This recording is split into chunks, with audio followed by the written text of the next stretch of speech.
Hello to everybody who's watching. My name's Claire Gregory and my nearly 6-year-old daughter died 6 weeks ago from a DIPG brain tumour, and we as a family decided to donate her brain and spine. Hi there, my name's Graham. I'm married to Shona. Our daughter Natasha, when she was 16, was diagnosed with the same type of tumour, DIPG, and things went a little bit differently, and she passed away 8 years later, and we also donated her brain. It's so nice to see you again. Hi. The last time we met in the pub, having a nice pub lunch. And obviously the reason why we're here again today and how we got to meet each other in the first place is because of your lovely wife, who I met on Facebook on a DIPG group, and we were chatting. I can't remember the topic or what we were chatting about, but we then connected away from Facebook and were talking, and she started to tell me all about Tasha. And somewhere in that conversation it was mentioned that she donated her brain, and of course for us we were going through a journey with Olivia at the time, who'd only been recently diagnosed, and this was only I think a few months later, and I just remember thinking, oh my god, yeah, you can do that, can't you? You can't, because for me donation was all about, it was going to be live organs. I'd sat in the diagnosis room and mentioned, yeah, that's where we started. Tasha was obviously older than your little one, and she had been always wanted to donate organs per se before she was ill.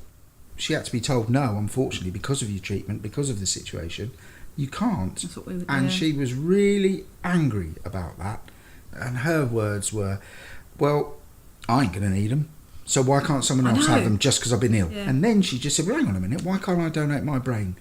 Having no sort of background in this, I thought to myself, well, go and mention it to the team. I had a word with the consultant, and there were blank faces all round, which shocked me, not because I didn't want to trust them, because I trusted them implicitly. I think, like you, we had an absolutely outstanding team, but at this point, for them to look back and just say, we don't know how, and the onus was put firmly back to us. I mean, I came home and I thought, right, well, this can't be too difficult. I will just get on the internet and I'll find a hospital and say, boom, and it'll fall into place. Take Tasha's brain, and that'll be sign that. Will be away. Yeah. Exactly, and it wasn't. No. I ended up ringing.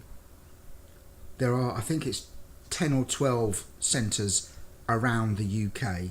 I rang over half of them, and they said, nope, we don't do that. We're interested in older people, which they do on a routine basis with motor neuron, Parkinson's, dementia, Alzheimer's, all those associated diseases. More than happy, and they knew exactly how to go about it. I knew nothing, they knew nothing, so I had to figure it out.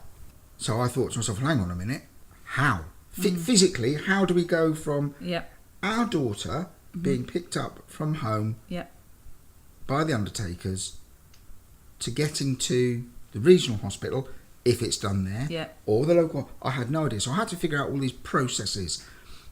And then the way it sort of developed was, I was getting nowhere. I went to speak to the Brain Tumour charity, and they took well over a week with their research team, making calls, using their influence, doing what they had to do to get a phone number I could ring and then organise it all. It was slightly different for me because I'd met you and heard about Tasha, and you'd gone through. It was, your situation. It was hard. It was really hard. Wading through treacle to get to it. But because you'd done the groundwork, the time it came to you guys helping me, you knew some of it and you could help me through it. But what was interesting was that I had mentioned in the diagnosis room again this thing about I wanted to donate her organs.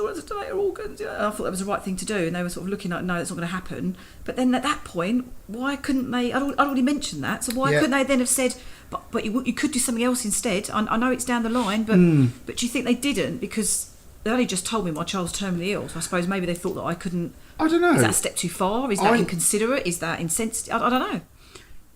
As a consultant, you are going to be the bearer of the worst news in someone's life ever, and I would suggest you probably do it weekly. Yes. I don't know, I'm guessing. Yeah. You do it weekly. I can imagine. If you can have that conversation and you have those skills, which you already have, what's the worst you can do?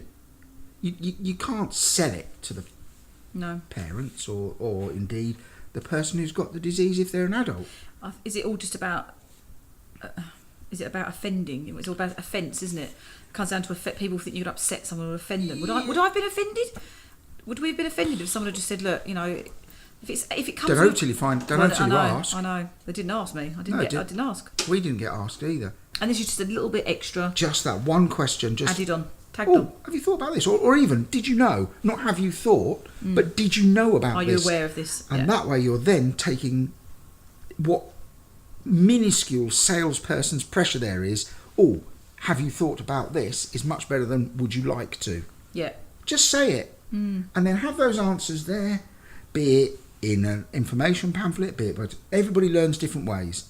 Just have it all there ready to go, and whichever way is best for your patients, you make that decision, you do it, and I'll absolutely guarantee you that you'll be... There'll be more positive than negative, you think? I agree. I do, 100%. You could either get a really valuable donation out of it, or you don't, and you have to say sorry the next day. But if you never ever ask, you'll never know which outcome you're going to get. No. If you never ask the question, you'll never know which way those parents would have been. There's no way I'd have ripped anyone's head off. No, I wouldn't. For that question. Like you said, you might just be shocked and passively go, no, thank you, or just sort of skirt over it for a second. But the seed's there, isn't it? You've heard it. Or you know. And we all know about organ transplant. That's becoming far more acceptable. Put it in that sphere. When I spoke to the researcher, Professor Chris Jones, and he said to us very clearly, all donations are fantastic. However, whole brain, whole story. Yes. And I would say to people, if you're going to do it, do it. Yeah, we went the whole hog. And we did brain and spine. Yeah. Because there's an understanding that it travels and want to see where it travels. But I think the whole thing about doing, people use the word brain tissue and things like that. We've already did we had a biopsy and there's already some tissue that was already used for the clinical trial or whatever. But for me, it would only, if you only donated the tumour, you're only seeing, we've already seen that already. We've already seen the parts of that already. Yeah. What I wanted them to be able to look at was how everything else, how it pans out and the whole context of a brain and where it went, what it did and so they can, whole brain, whole story. Yeah. And that is the question that Natasha's brain asked and is in the process of being answered and has actually led to a reclassification of DIPGs. Brilliant. One brain, whole story, and it's just pushed everything forward in one fell swoop. And if this is made normalised, think of the clinical advances that are going to happen. Which you would have wanted for your child. 100%. We would have wanted to be in those diagnosis room and heard those dreadful 4 bloody letters, DIPG, and then when the but changed to, but we've now got an effective treatment. Or at least, it might not be effective, but at least, right, something we can do, rather than 9 to 12 months, nothing. That's it. That's what we want. And we can't have that for our children, but our children can give that to other children. And that's why I believe donation is critical, absolutely critical. I don't think there's any question about that. It's what can be done by all the different agencies to work together to make this easy. If the process is known, widely disseminated, and when questions come, the healthcare professionals can answer those questions. Things like, what does it look like? That was my big thing. I know, and what's it going to look like? Yep. You know, even though Natasha was going to be cremated and I was never going to clap eyes on her again, I still wanted to know what's it going to look like. Yeah. And when they said to me, all under the hairline, there won't be anything. We would have guessed. Do you think the health professionals should be handing over a leaflet to parents? Is that the way they should be informed? No, I don't think they should. I can only speak from our sort of experience, but the team was really split into two. You had the consultant-led team of health professionals, and then you had the clinical nurse specialist sort of side of things, the CNS. Yeah.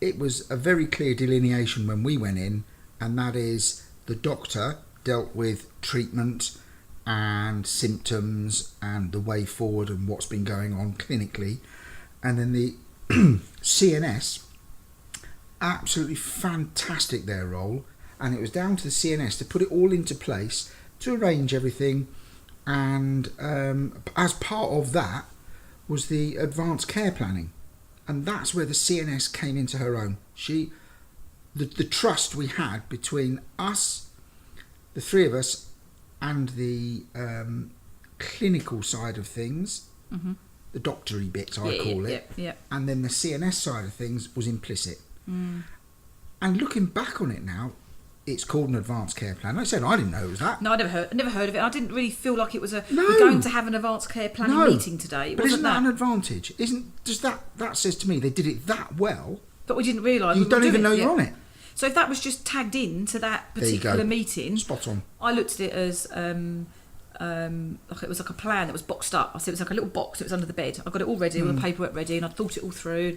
Decided that I'd obviously met you. We'd gone through it all, and I thought, yeah. Do you know what? It still feels right. It feels right for me. I want to do it. And then we got the information, and I got it boxed up, and I just put it away because it was done. It was there. There's nothing to do with it. There's nothing to deal with until she actually died. So, and even then, it's just in a box. So if you don't want to get that box out and you don't feel you can ever go there, then don't go there. But if the box is empty with nothing in it, how can you make an informed decision about something that you never knew about anyway? Precisely. How can you make an informed decision if no one's ever, so if they did say to me right at the last minute, do you want to do this? I'd be like, hold on, I need to know more about it. And I think for me, having that time to really think it through and think it's the right thing for us helped me. It can be covered at any point. I think that's the important thing. Any point whatsoever. I think the advanced care planning part is a good part. Yeah, I do. I think that's a really good time to do it. And you don't know it's happening. And you're also having those awkward conversations. Already. The CNS is for a reason. They're highly experienced, bloody good at what they do.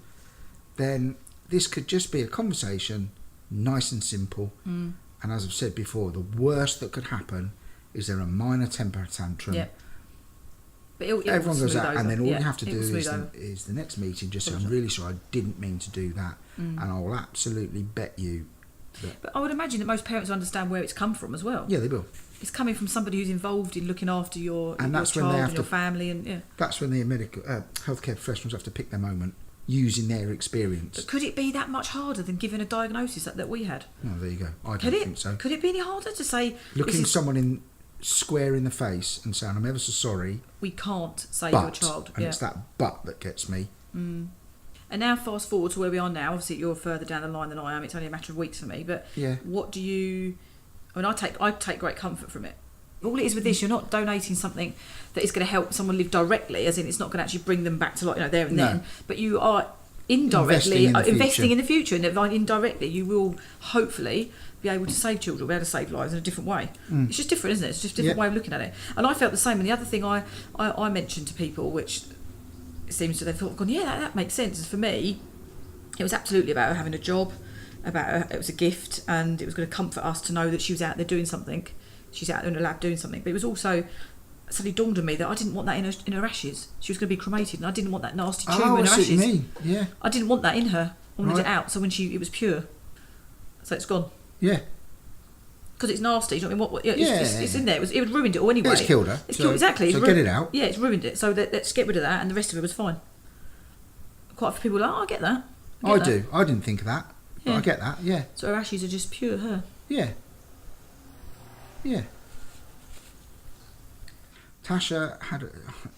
I wish you could have met her. She said, why burn something that I don't need? Absolutely. When science does.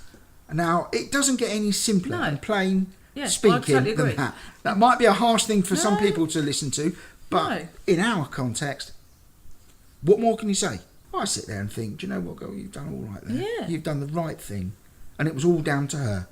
I think for some parents, obviously for me it definitely was, but I think for some parents it would really be something, a glimmer of positivity, something for them to hold on to, something that leaves a footprint in the future with their child. And I think for our family, the donation, we don't even call it a donation, we call it a gift. Her gift is her brain to go to research, which hopefully they're going to learn so much from, and that's going to help hopefully down the line, could be years to come, but other children not suffer.